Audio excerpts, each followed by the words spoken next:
Good morning વિદ્યાર્થી મિત્રો, તમારું હાર્દિક સ્વાગત છે આપણી યુટ્યુબ ચેનલ એમડી એકેડમીમાં। આજે આપણે વાત કરવાની 19 જાન્યુઆરી 2025ના મોસ્ટ ઇમ્પોર્ટન્ટ કરંટ અફેર વિશે। અને આ કરંટ અફેર ગુજરાતની બધી જ એક્ઝામ માટે મોસ્ટ ઇમ્પોર્ટન્ટ છે।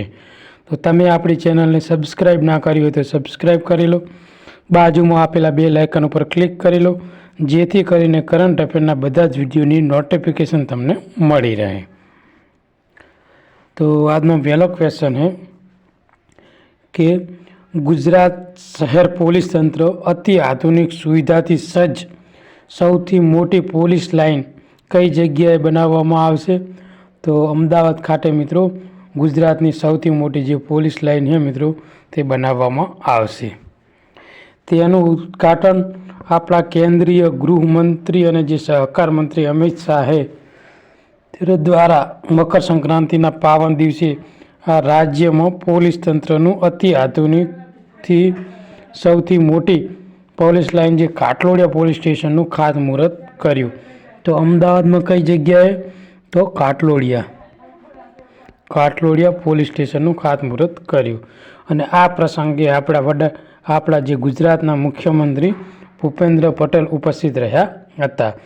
गुजरात राज्य पुलिस सेवा निगम लिमिटेड द्वारा जे काटलोडिया पुलिस स्टेशन है बिल्डिंग एमां 920 पुलिस परिवारों माटे आ 13 माळनी बिल्डिंग बनाववामां आवशे अने 18 जेटला ब्लॉक्स छे। अने अने आनी विशेषता ए है कि इन बिल्डिंग पुलिस स्टेशन 18 ब्लॉक में एक ब्लॉक ने 2 माळे पुलिस स्टेशन में रूपांतरित करवामां आवशे। गुजरात राज्य की सेवा सुरक्षा और शांति माटे सदाय तत्पर रहता कर्मनिष्ठ आज पुलिस कर्मी परिवार माटे 2 BHK 55 चौरस किमी आवास उपलब्ध रहेशे। आगळनो क्वेश्चन है ताजेतर में अमित शाहे क्या खाते पुरातत्व अनुभव संग्रहालय और प्रेरणा संकुल और रमतगमत संकुलનું उद्घाटन कर्યું है। तो वडनगर खाते आ મહેસાણા जिल्लामां आवेलुं है। क्या મહેસાણા जिल्लामां आवेलुं छे। तो गृहमंत्री और जे सहकार मंत्री है अमित शाह द्वारा 16 जान्युआरी 2025 रोज जे PM नरेंद्र मोदी वतन है वडनगर त्या अनेक प्रोजेक्टों उद्घाटन कर्યું है। तेमां पुरातत्व संग्रहालय, प्रेरणा संकुल ज्यां वडाप्रधान नरेंद्र मोदीए प्रारंभिक शिक्षण लीधुं हतुं અને આધુનિક રમતગમત સંકુલનો સમાવેશ કરવામાં આવશે। અને અંદાજિત 298 કરોડના ખર્ચે 5000થી વધુ કલાકૃતિ ધરાવતું 4 માળનું આ સંગ્રહાલય માનવ ઉત્ક્રાંતિ 2500 વર્ષ સુધીના સમયને આવરી લે છે। આ સંગ્રહાલય ભારતનું પહેલું સંગ્રહાલય છે જ્યાં મુલાકાતીઓ અને જે પુરાતત્વ સ્થળોનો અનુભવ કરશે। आ संग्रहालय में 4000 चौरस मीटर विस्तरण थी फैलायेलू है जेनु खोदकाम आ स्थले थयेलू छे। आ जे पुरातत्व अवशेषों है 12 થી 16 मीटर ऊंडाई सुधी जोई शका है। अने 72 करोड़ रुपया खर्चे बनेला प्रोजेक्टनु जे प्रेरणा संकुल है ये राष्ट्र ने समर्पित कर्यु छे। तो आवनारी एक्जाम माटे आ क्वेश्चन मोस्ट इम्पोर्टंट छे। आगळनो क्वेश्चन है कि PhD chamber of commerce and industrial अनुसार कया वर्ष सुधी में भारत जापान ने पाछळ छोड़ीने विश्वनी चौथी सौथी मोटी अर्थव्यवस्था बनवानो अंदाज है। तो 2016 में हाल भारत विश्वनी 5મી अर्थव्यवस्था है। हवे भारत जे जापान चौथा क्रमांके हतुं एनाथी भारत आगळ जतुं रहे, जापान 5मा क्रमांके आई जाए एटले भारतनी विश्वनी चौथी अर्थव्यवस्था बनवानो अंदाज 2026 में लगाववामां आव्यो छे। तो PhD CCI ना अनुमान मुजब जे सतत GDP नी वृद्धि अने जे व्यूहात्मक नीतिना पगलाना कारणे भारत जापान ने पाछळ छोड़ीने 2026 सुधीमां विश्वનું ચોથું મોટું અર્થતંત્ર बनवानी धारणा है। અને જે फाइनेंशियल वर्ष 2025-26નો જે GDP है ये 7.7% दरનો अंदाज રાખવામાં આવ્યો છે। तो आवनारी एक्जाम माटे आ पण मोस्ट इम्पोर्टंट क्वेश्चन है। ઓકે મિત્રો, આગળ વાત કરીશું તો જે હેમિલ ટેક્સટાઇલ 2025 ક્યાં આયોજન થવાનું છે? તો આજે આ જર્મનીનું કહેવાય ને કે ફ્રેન્કફર્ટ જે શહેર છે મિત્રો, ત્યાં તેનું આયોજન થવાનું છે. તો જે હેમિલ ટેક્સટાઇલ है 2025 એનું પ્રતિષ્ઠિત વૈશ્વિક ઘર કાપડ મેળો મિત્રો જર્મનીનું જે ફ્રેન્કફર્ટ છે મિત્રો ત્યાં યોજાયો છે. ત્યાં આપણા જે કાપડ મંત્રી છે જે ગિરિરાજસિંહ તેમના દ્વારા આ જર્મનીમાં મિત્રો જે આ કહેવાય ને કે હેમિલ ટેક્સટાઇલ ખાતે જે ઇન્ડિયાનું પેવેલિયન છે એનું ઉદ્ઘાટન કર્યું છે.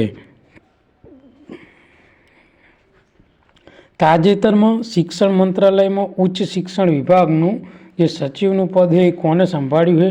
તો જે વિનીત જોશી છે એના દ્વારા જે શિક્ષણ વિભાગ છે, જે શિક્ષણ મંત્રાલય છે એમાં જે ઉચ્ચ શિક્ષણ વિભાગ આવે તેના સચિવ તરીકે આ જે વિનીત જોશી છે મિત્રો તેને પોતાનો કાર્યભાર સંભાળ્યો છે. તો વાત કરવાની છે વિનીત જોશી. તો વિનીત જોશી જે શિક્ષણ મંત્રાલયના ઉચ્ચ શિક્ષણ વિભાગના સચિવ તરીકે નિયુક્ત થયા છે અને જે શાસ્ત્રીય ભવન નવી દિલ્હી છે ત્યાં મિત્રો તે આ કહેવાય ને કે ઉચ્ચ શિક્ષણ વિભાગ આવેલું છે અને 17 જાન્યુઆરી 2025થી પોતાનો કાર્યભાર સંભાળવાના છે. અગાઉ તેઓ જે મણિપુર રાજ્ય છે તેના તેઓ સચિવ તરીકે ભૂમિકા ભજવતા હતા.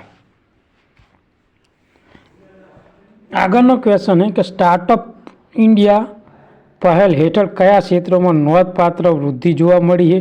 તો જે ફિનટેક છે, ફિનટેક, એડટેક અને જે હેલ્થ ટેક અને ઈ કોમર્સ છે જેવા વિભાગોમાં મિત્રો કહેવાય કે નોંધપાત્ર વૃદ્ધિ જોવા મળી છે. આગળનો ક્વેશ્ચન છે કે મહાકુંભમાં જે આ મહાકુંભ 2025 છે ત્યાં કલાગ્રામ માટે ભારત સરકારનું કયું મંત્રાલય જવાબદાર છે?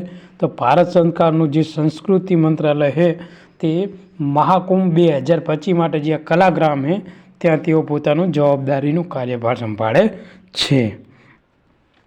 તો કલાગ્રામની રચના ભારત સરકારના જે સંસ્કૃતિ મંત્રાલય છે એના હેઠળ કરવામાં આવેલી છે અને જે કલાગ્રામ મહાકુંભ 2025 દરમિયાન પવિત્ર શહેરમાં પ્રયાગરાજમાં આવેલું છે અને આ એક સાંસ્કૃતિક આશ્રય સ્થાન છે જે ભારતના સમૃદ્ધ વારસાની ઉજવણી કરે છે મિત્રો.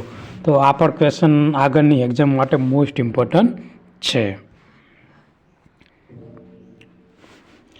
કઈ સંસ્થાએ 5G વાયરલેસ લિંક માટે ઓપ્ટિકલ ટ્રાન્સીવર ચિપસેટ વિકસાવી છે અથવા કે કોના દ્વારા હસ્તાક્ષર કરવામાં આવ્યા છે? તો જે સી ડોટ છે અને આઈઆઈટી જે બોમ્બે છે એના દ્વારા મિત્રો જે આ કહેવાય ને કે 6G વાયરલેસ લિંક માટે જે ઓપ્ટિકલ ટ્રાન્સફર જે ચિપસેટ આવે તેના માટે આ જે સી ડોટ અને આઈઆઈટી બોમ્બે દ્વારા હસ્તાક્ષર કરવામાં આવેલા છે. તો સી ડોટ એટલે એનું ફૂલ ફોર્મ શું છે? તો કે સેન્ટ્રલ ડેવલપ ફોર ટેલિમેક્સટી અને જે ઇન્ડિયન ઇન્સ્ટિટ્યૂટ ઓફ ટેકનોલોજી જે બોમ્બે છે બેના વચ્ચે મિત્રો આ જે 6G માટે મિત્રો હસ્તાક્ષર થયેલા છે. તો ઉદ્દેશ શું છે? તો 6G જે વાયરલેસ લિંક માટે ઉચ્ચ બેન્ડવિથ ઓપ્ટિકલ ટ્રાન્સમીટર વિકસાવવા માટે હસ્તાક્ષર કરવામાં આવેલ છે.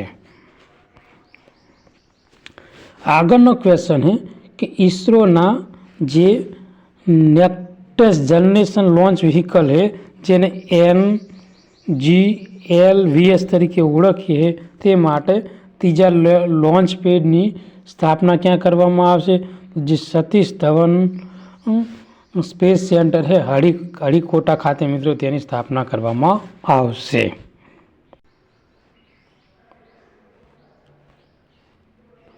તો ત્રીજા લોન્ચ પેડની સ્થાપના માટે આંધ્રપ્રદેશનું જે હરિકોટા છે ત્યાં સતીશ ધવન સ્પેસ સેન્ટર ખાતે કરવામાં આવશે અને 3985 કરોડ રૂપિયાના ખર્ચે આ પ્રોજેક્ટને મંજૂરી આપવામાં આવી છે અને જેની પ્લેલોડ ક્ષમતા કેટલી છે? તો કહેવાય કે 30,000 ટન સુધી જે આ NGLVS છે એ માટે 70 ટન સુધી માપી શકાય છે અને આની સમયરેખા 4 વર્ષમાં સમાપ્ત કરવાનો છે આ પ્રોજેક્ટને. તો તો આ પણ ક્વેશ્ચન આવનારી એક્ઝામ માટે મોસ્ટ ઇમ્પોર્ટન્ટ છે. 10મો ક્વેશ્ચન છે કે જસ્ટિસ ચંદ્રની નિમણૂક પછી ભારતની સર્વોચ્ચ અદાલતના વર્તમાન ન્યાયિક શક્તિ કેટલી થશે? તો 33. તો સુપ્રીમ કોર્ટની જે ન્યાયિક શક્તિ વધીને 33 થઈ ગઈ છે, જે તેની 34ની સંપૂર્ણ મંજૂરી ક્ષમતામાંથી એક જ ઓછી છે. અને જે આ જસ્ટિસ કૃષ્ણ વિનોદ ચંદ્રને 16 જાન્યુઆરી 2025ના રોજ સુપ્રીમ કોર્ટના જજ તરીકે તેમણે શપથ લીધા હતા. અને હાલમાં આપણા જે ભારતના સુપ્રીમ કોર્ટના મુખ્ય ન્યાયાધીશ કોણ છે? તો સંજીવ ખન્ના છે, જે 51મા નંબરના છે. એટલે તમને યાદ હોવું પડે કે હાલમાં જે સંજીવ ખન્ના ભારતના સુપ્રીમ કોર્ટના મુખ્ય ન્યાયાધીશ છે તે કેટલામાં છે? તો 51 નંબરના છે. ભારતે તાજેતરમાં કયા દેશ સાથે ગુનામુક્ત સરહદ સહયોગ અંગે ચર્ચા કરી છે? તો બાંગ્લાદેશ સાથે ભારતે મિત્રો જે ગુના મુક્ત સરહદ સહયોગ માટે મિત્રો ચર્ચા કરેલી છે.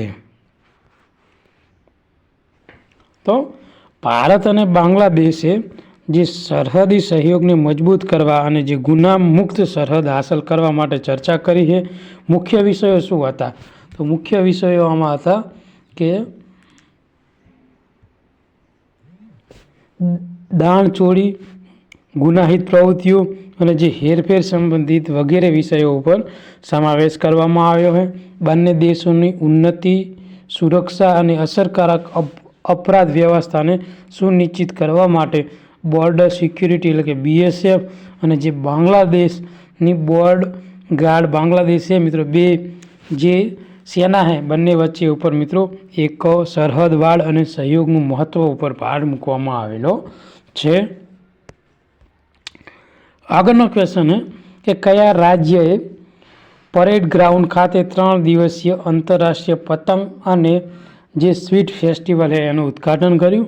તો તેલંગાણા દ્વારા મિત્રો તેનું જે પરેડ ગ્રાઉન્ડ છે ત્યાં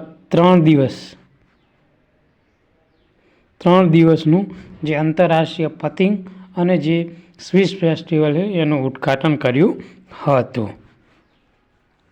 તો તેલંગાણાએ સંક્રાંતિની ઉજવણીના ભાગરૂપે પરેડ ગ્રાઉન્ડમાં 3 દિવસ આંતરરાષ્ટ્રીય પતંગ અને સ્વીટ ફેસ્ટિવલનું ઉદ્ઘાટન કર્યું હતું, જેમાં 19 દેશોમાંથી 57 આંતરરાષ્ટ્રીય જે પતંગબાજો છે અને 22 રાજ્યોમાંથી 58 રાષ્ટ્રીય સહભાગીઓએ આકર્ષક કારણો જમાવ્યું હતું.